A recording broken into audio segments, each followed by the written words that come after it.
In The Price of Freedom, the story of a Chattanooga man who served in 2 wars. Josh Rowe joins us now with that man's story. Josh. Kim Calvin Don Seesenguth enlisted in the Army Air Corps in 1942. He was 20 years old when he entered the aviation cadet program. This segment sponsored by Food City. I was just one of many, many in World War II that we did what we had to do. So I'm just one of a lot of them. Don Seesenguth went through months of training, learning to fly airplanes all over the country. Arkansas, Alabama, Illinois, and Florida. You split up, you'd go 2 ways. You'd go either twin engine or single engine, fighter pilot. So I chose to go with the twin engines. He trained to fly a B-17 bomber, learned to fly at night, do cross-country trips. Then he was sent to war. He flew his missions out of England. There, we got hit with 40 German fighters come at us head on.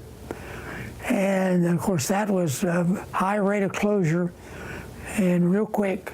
Fortunately, we did not get any damage to get shot down. That was his first mission. His second mission, it was scary too. There, we got our brakes shot out. He flew 30 missions in all in World War II, 20 as squadron lead pilot. The worst one was we got hit with fighters and we lost 9 airplanes out of our 36 one day. Most of the time, their targets were railroad yards and fueling areas. And if the weather was too bad, we'd bomb the center of a city, which was terrible. Even in the latter part of the war, Stalin, for what Germany had done to him, his country, he wanted to retaliate against Germans.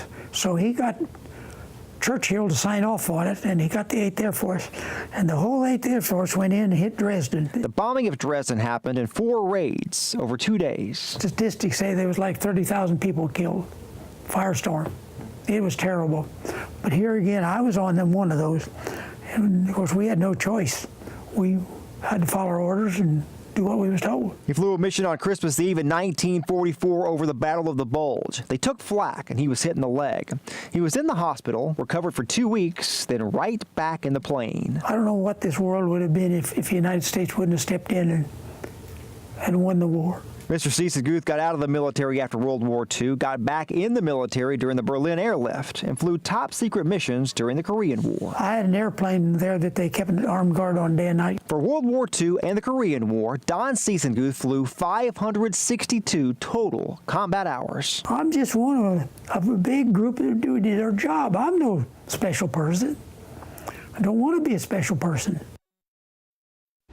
Mr. Seesenguth grew up on a farm in Indiana, got out of the military in 1952, moved to Chattanooga in 1955. He's been here ever since.